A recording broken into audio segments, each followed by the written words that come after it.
Well, what is going on, everyone? Welcome back to Kitchen Table TCG. My name is Louie. Welcome back to Game Grove. We got the bulk wall. I told you guys I would show it to you when it was kind of all done. That is the bulk wall. Check out that video if you haven't yet of me creating the giant bulk wall. A lot of fun to do. We've got it color sorted, like all the Magic cards are color sorted. Eventually we'll add Pokemon kind of stickers or something to make it look a little bit better.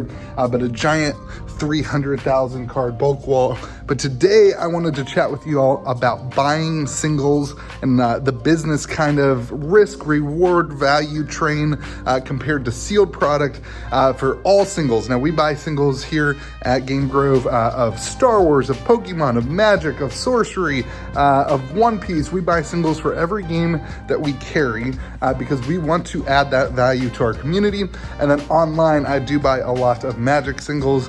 I will buy Pokemon collections, and today we've got a Sorcery collection along with all the Magic cards that we picked up on Sunday. So we'll talk about that. So let's get into that.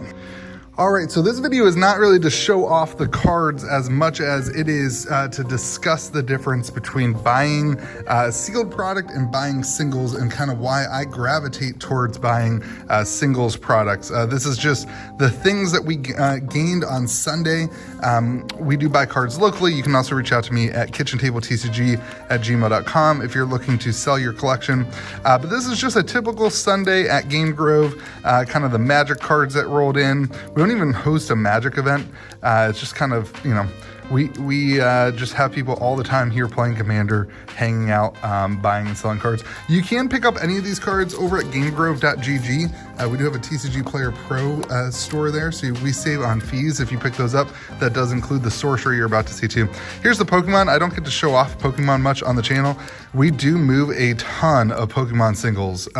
We buy a bunch of Pokemon singles. We move. Pokemon singles do not stay in the store very often. They move so quickly, and people completing sets or building decks. Pokemon singles are one of my favorite things to buy because of how fast they move, and we'll get into that too. So let's get into comparing a little bit of sealed product versus singles. When we buy sealed product from distribution, we have an increased risk of that product not doing well. Here is the big beta, by the way. This is Beta Uniques. Be careful opening this one. Didn't want to close the flap inside and risk damaging all the cards. So this is all Beta Uniques for Sorcery. We go all the way down. Wait, I thought this was A. Pathfinders are in here. That's super weird. So when you buy product from distribution, check out how many Pathfinders. It's a stack of Pathfinders. When you buy product from distribution, you take a risk that that product is not going to perform well on the secondary market. When you buy singles, you are buying at the rate that has already been accepted by the secondary market. So your risk is different, right? From a Magic perspective, your risk is that you don't sell the card before the card either gets reprinted or the decks change or, you know, whatever. That is the Magic risk, in my opinion. Now, a lot of stores may be saying, well, Louie, how do you know somebody in your store wants the card? Well, my perspective is that all of our singles are always online on TCG Player, and then we have a way for people to pick up cards in store based on TCG Player. We have a kiosk in store. Our cards are also all linked to our website at gamegrove.gg, and people can always pick up the cards and pick up in store. So we move through a ton of cards on TCG Player, but we also move through a ton of cards locally. So I don't really worry about the risk of a card getting reprinted, because for the most part, we're moving through cards. I would say the average card lasts in our inventory anywhere from, I don't know, a day to 10 days. If a card's in our inventory longer than that, typically it just means that we need to reprice it. I don't have any way of actually looking through and knowing that. We just kind of look at the higher end cards is kind of what we make sure we're tracking. Look at that Donnybrook in. Oops, bumped the camera. Absolutely beautiful card. Seeing tons of these Sorcery cards here, tons of uniques, tons of each one. So if you're looking for anything, gamegrove.gg. And so I don't worry about that downside risk of a card getting reprinted as much. Now, with sealed product, you also end up paying, additional shipping costs, $10 for a box to sell on TCG Player for shipping, plus the fees. And whereas singles, the shipping is lower, and sometimes the cards even sell for more money.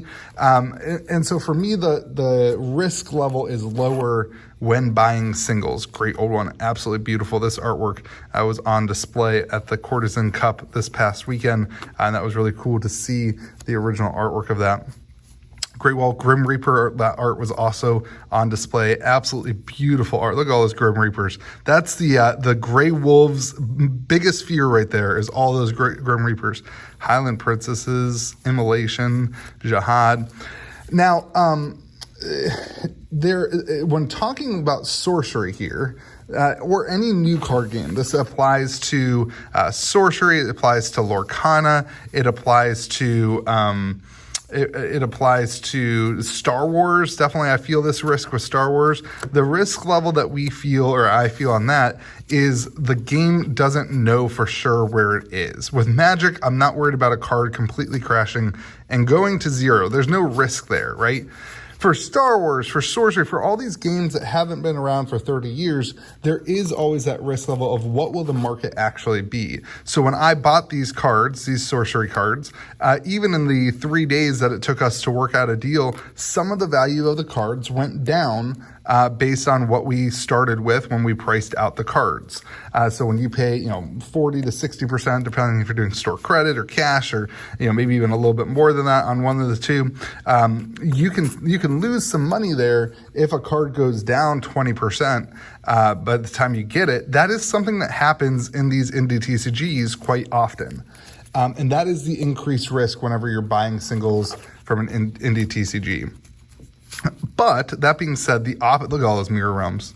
The opposite can also happen as cards can spike up. And we see that pretty consistently in most indie TCGs, that the cards can spike or go down pretty consistently, depending on the game and the player base and the events. And right now we have a ton of sorcery events going on, so I do feel pretty confident that the market wants sorcery singles, especially beta singles and non-foil singles. But if you're going to engage with a game like that, that is just the risk level that you adapt. That is the increased risk that you accept when you pick up. You guys know we're getting to the P's here. We're about to see the Philosopher's Stone. That is the increased risk level that you accept when dealing with a new TCG. All right, let's see how many Philosopher's Stones. I don't even remember. Let's go with 8. 1, 2, 3. Oh, it was only 4. That was anticlimactic for you. I apologize.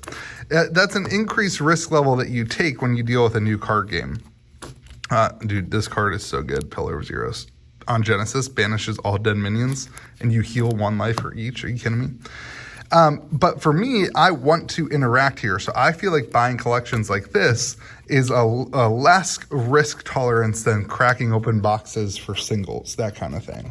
And it also takes up less time. It would take me so much time to crack open all these boxes for all these singles, as opposed to buying cards in the secondary market, buying collections for store credit, for cash, whatever. People who crack open packs, they want MH3, they want the next, sorcery set. They are already talking about those things.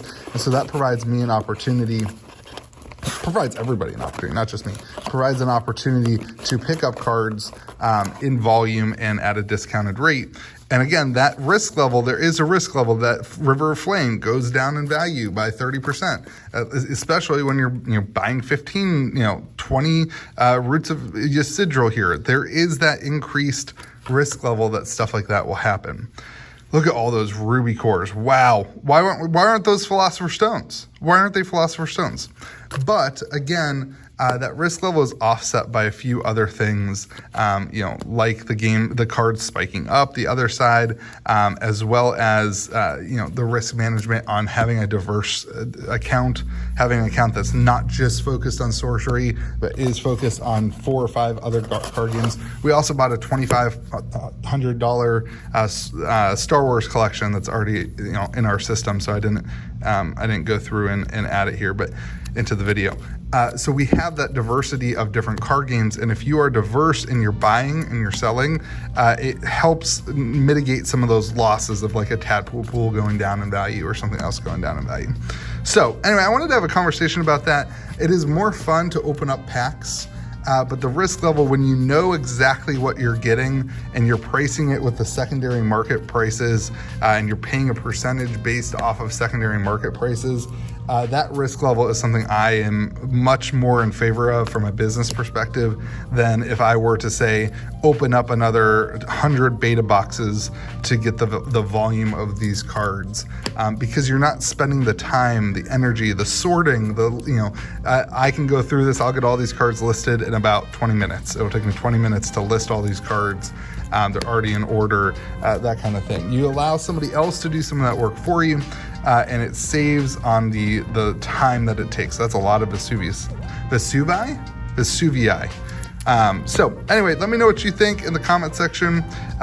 Talk about it. Give me your feedback on the risk level of singles versus sealed product, both in indie TCGs as well as Magic. I really feel like Magic Pokemon, the bread and butter for us is buying collections, and so I do want to carry that over into Sorcery and into Star Wars and into these other games that we do carry, because again, the more widespread we go, the less it hurts on those individual losses for things, and the wider spread, the better potential for gain too. So anyway, hope that you guys have yourself a fantastic day. Be kind to the people around you.